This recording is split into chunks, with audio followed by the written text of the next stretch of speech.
Hello, देखिए अब हमारी आगे की जो प्रॉब्लम है वो प्रॉब्लम क्या है, गॉस लॉ से रिलेटेड है। बहुत इंपॉर्टेंट सवाल है, ये बोर्ड में आपसे पूछा जा सकता है। बोर्ड में इस तरीके की प्रॉब्लम हमसे पूछी गई है और ये सवाल कई बार रिपीट भी हुआ है। हमसे कह रहा है कि derivation of the electric field intensity due to a thin uniformly charged infinite plane sheet. हमारे पास एक इनफाइनाइट चार्ज प्लेन सीट है। देखिए, सबसे पहले तो मैं आपको बताना चाहता हूँ कि कोई भी चीज़ हमारे लिए इनफाइनाइट नहीं होती। हमारे एंगल ऑफ विजुअलाइजेशन के ऊपर डिपेंड करता है कि वो चीज़ हमारे लिए फाइनाइट है या इनफाइनाइट है। जैसे इस पेन की अगर बात करें तो इसके दोनों एंड मेरे को दिखाई दे रहे हैं, तो ये मेरे लिए क्या है, फाइनाइट है।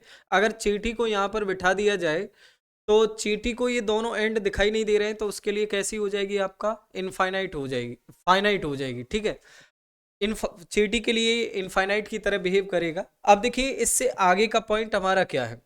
मान लीजिए मैं आपसे कहना चाह रहा हूं कि यहाँ पर हमारा कोई पॉइंट P है, इस पॉइंट P पर हमें क्या निकालनी है, इलेक्ट्रिक फील्ड इंटेंसिटी निकालनी है। अब देखिए, इस इनफाइनाइट चार्ज को हम कवर तो नहीं कर सकते, लेकिन हम क्या है, इसमें एक कोई जुगाड़ लगा सकते हैं। P पॉइंट के लिए मैंने यहाँ पर क्या किया, एक गॉसियन सरफेस बना दिया, सिलेंड्रिकल गॉसियन सरफेस। अब देखिए, सबसे पहले यहाँ पर जानने की कोशिश करें। मान लीजिए ये हमारे पास एक इनफाइनाइट चार्ज सीट है और इसके लिए मैंने एक सिलेंडर का यहाँ पर गॉसियन सरफेस बना दिया। ठीक है, तो ऐसा ही गॉसियन सरफेस मेरे को पीछे की ओर बनाना पड़ेगा, बिल्कुल सिमेट्रिकल, क्योंकि आप सभी पढ़ के आए हैं Gaussian surface always symmetrical about the charge. Gaussian surface हमेशा चार्ज के अबाउट कैसा होना चाहिए, सिमेट्रिकल होना चाहिए। तो गॉसियन सरफेस किसके इनसाइड, ये वाला चार्ज हो गया। बिल्कुल ठीक ऐसा ही सिलेंडर हमने यहाँ पर पीछे की ओर भी बना दिया। अब देखिए, मेरे पास यहाँ पर तीन सरफेस बन गए। एक तो ये वाला बन गया, इसको मैं फर्स्ट कह देता हूँ। इसको मैंने क्या है, सेकंड सरफेस कह दिया। और इस सिलेंडर का ये जो हमारा कर्व्ड सरफेस है, इसको हमने क्या कह दिया, थर्ड कह दिया।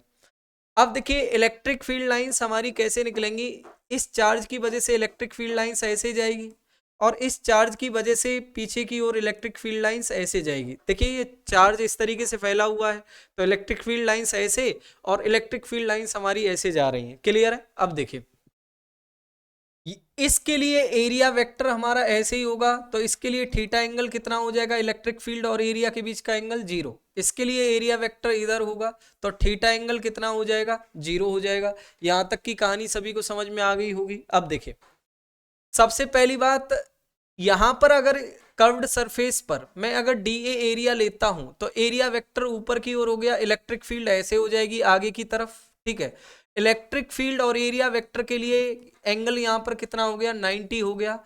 अब देखिए, मैं यहां पर क्या कर सकता हूं, इस पूरी बॉडी से पास होने वाला टोटल फ्लक्स हमारा कितने के बराबर होगा, 5 1 5 2 प्लस 5 3 के बराबर होगा। यहां तक की कहानी सभी को समझ में आ गई। अब देखो, नेक्स्ट पॉइंट हमारा क्या है, आप सभी को मालूम है कि टोटल फ्लक्स हमारा Q inside upon epsilon not के बराबर होता है। तो Q inside upon epsilon not, electric 5 1 पहले से पास होने वाला फ्लक्स हमारा, पहले से पास होने वाला फ्लक्स कितने के बराबर हो जाएगा, E dot A cos E dot A, E dot A, या ई ए कॉस 0 लिख सकता हूं कि नहीं लिख सकता हूं। दूसरे से भी पास होने वाला फ्लक्स ई ए कॉस 0 हो जाएगा, लेकिन तीसरे से पास करने वाला फ्लक्स कितना होगा, ई ए कॉस 90। तो कॉस 90 को हम क्या कर देंगे, 0 कर देंगे कि नहीं कर देंगे। यहां तक की कहानी समझ में आ गई। कॉस 0 की वैल्यू 1 हो गई, तो ये कितने के बराबर हो गया, 2 ई ए बराबर क्या हो गया, Q inside upon epsilon not के बराबर हो गया। अब देखिए, ये क्यू इनसाइड कौन सा चार्ज होता है, गॉसियन सरफेस के अंदर वाला चार्ज होता है। तो गॉसियन सरफेस के अंदर वाला चार्ज यही तो है। इस चार्ज को कैसे निकाल सकते हैं, ये चार्ज सबसे पहली बात एरिया में फैला हुआ है। तो एरिया में फैले हुए चार्ज के लिए सरफेस चार्ज डेंसिटी का इस्तेमाल करेंगे। मैं आपको पहली चार्ज डेंसिटी आपको समझा चुका हूं। तो यहां पर charge density Q inside upon क्या होगा, epsilon not, Q inside upon area. तो क्यू इनसाइड कितने के बराबर हो गया, सिग्मा इनटू एरिया के बराबर हो गया कि नहीं हो गया। अब देखिए, इस क्यू इनसाइड की जगह 2 ई ए बराबर यहां पर क्या लिखा जाएगा, sigma into A upon epsilon naught, A से ए कैंसिल हो गया। इलेक्ट्रिक फील्ड कितनी आ गई, सिग्मा अपॉन 2 एप्सिलॉन नॉट आ गई। अब देखिए, यहां पर एक बात समझने की कोशिश करिएगा जो मैं आपको समझाना चाह रहा हूं। सरफेस चार्ज डेंसिटी हमारी क्या है, कांस्टेंट है, एप्सिलॉन नॉट भी कांस्टेंट है। तो इलेक्ट्रिक फील्ड हमारी कैसी आ गई, यहाँ पर कांस्टेंट आ गई।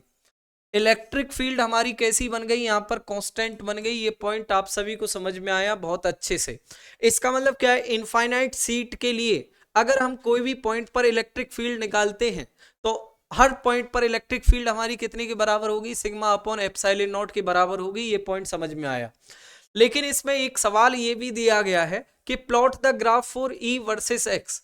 इलेक्ट्रिक फील्ड वर्सेस डिस्टेंस का ग्राफ अगर हम निकालें, इलेक्ट्रिक फील्ड वर्सेस आर का ग्राफ निकालें, तो हर डिस्टेंस के लिए ये पी पॉइंट, इसके इससे पहले पॉइंट या इससे आगे वाला पॉइंट ले लेता हूं, सब पॉइंट के लिए ये प्लेट इनफाइनाइट की तरह ट्रीट कर रही है।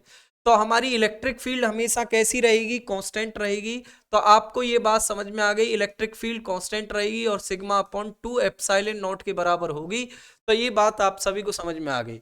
लेकिन एक बात आपको ध्यान रखनी है, अगर पॉजिटिव चार्ज प्लेट है तो इलेक्ट्रिक फील्ड पी पॉइंट पर अवे होगी।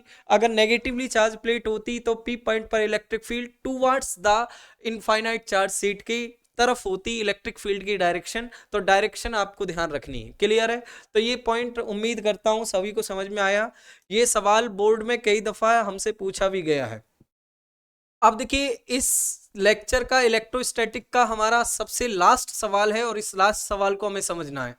हमसे क्या कह रहा है कि if 3 infinite charge seat of uniform surface charge density, uniform surface charge density ये है सिग्मा प्लस सिग्मा, ये प्लस का 2 सिग्मा, ठीक है, और ये माइनस के 4 sigma are placed as shown in figure. Figure यहां पर शो नहीं किया गया है। हमारे पास यहां पर मान लीजिए 3 surface charge, 3 infinite charge sheet है, ठीक है।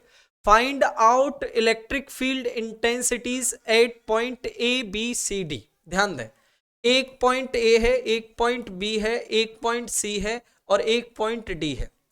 पहली वाली इस प्लेट की अगर बात करें, ध्यान दें, पहली वाली इस प्लेट पर प्लस का सिग्मा चार्ज डेंसिटी है, इसकी प्लस की 2 सिग्मा है, इसकी माइनस के 4 सिग्मा है। बड़ी आसानी से इस सवाल को सॉल्व कर सकते हैं आप। ध्यान दें, देखिए हर पॉइंट हर किसी प्लेट के लिए इनफाइनाइट की तरह ट्रीट कर रहा है। मैं इसको फर्स्ट प्लेट कह देता हूं, इसको सेकंड और इसको थर्ड प्लेट कह देता हूं। पहली वाली प्लेट की वजह से ए पॉइंट पर इलेक्ट्रिक फील्ड कैसी होगी, अवे। तो E1 इलेक्ट्रिक फील्ड ऐसे हो गई जो कितने के बराबर होगी, सिग्मा अपॉन 2 एप्सिलॉन नॉट। अब देखिए दूसरी प्लेट की वजह से भी ए पॉइंट पर इलेक्ट्रिक फील्ड की डायरेक्शन E2 इधर की ओर होगी, क्योंकि पॉजिटिव चार्ज से इलेक्ट्रिक फील्ड लाइंस बाहर की ओर निकलती हैं। तो क्या हो गया, यहां पर सिग्मा की वैल्यू 2 सिग्मा के बराबर है, तो 2 सिग्मा अपॉन 2 एप्सिलॉन नॉट, 2 से 2 कैंसिल हो गया। लेकिन नेगेटिव चार्ज वाले की वजह से इलेक्ट्रिक फील्ड की डायरेक्शन E3 इधर की ओर होगी, जो कितने के बराबर होगी, 4 सिग्मा अपॉन 2 एप्सिलॉन नॉट, ठीक है। तो ये सॉल्व होकर के कितना हो जाएगा, 2 सिग्मा अपॉन एप्सिलॉन नॉट हो जाएगा, ठीक है। अब देखिए हम ए पॉइंट की अगर जिक्र करें तो ए पॉइंट पर E1 और E2 तो एक ही डायरेक्शन में लग रहे हैं, तो E1 प्लस E2 हो जाएगा क्योंकि वेक्टर क्वांटिटी है। और इधर की तरफ हमारा E3, E1 प्लस E2 हमारा कितने के बराबर हो गया, sigma upon 2 epsilon not plus के कितना हो गया, सिग्मा अपॉन एप्सिलॉन नॉट, ठीक है। तो इसको जब हम सॉल्व करेंगे तो कितना हो जाएगा, 3 सिग्मा अपॉन 2 एप्सिलॉन नॉट हो जाएगा। क्लियर है? अब इसकी अगर बात करें तो ये कितने के बराबर है, 2 सिग्मा अपॉन एप्सिलॉन नॉट के बराबर है, ठीक है। तो एक्चुअल में अगर देखा जाए तो ये 1.5 सिग्मा अपॉन एप्सिलॉन नॉट है और इधर की तरफ क्या है, 2 सिग्मा अपॉन एप्सिलॉन नॉट है। तो ए पॉइंट पर net electric field intensity 2 sigma upon epsilon not minus के 1.5 सिग्मा अपॉन एप्सिलॉन नॉट, तो ये 0.5 सिग्मा अपॉन एप्सिलॉन नॉट हो जाएगी। इसी तरीके से बी पॉइंट पर आप इलेक्ट्रिक फील्ड इंटेंसिटी निकाल सकते हैं, ठीक है। बी पॉइंट पर पॉजिटिव चार्ज की वजह से ऐसे हो जाएगी और इस वाले की वजह से इधर की तरफ डायरेक्शन आ जाएगी, नेगेटिव वाले की वजह से इधर की तरफ डायरेक्शन आ जाएगी। सिमिलरली इसी तरीके से A B C D point पर आप इलेक्ट्रिक फील्ड इंटेंसिटी निकाल सकते हैं। ये बोर्ड के से रिलेटेड सवाल है, इस तरीके के सवाल आपसे पूछे गए हैं।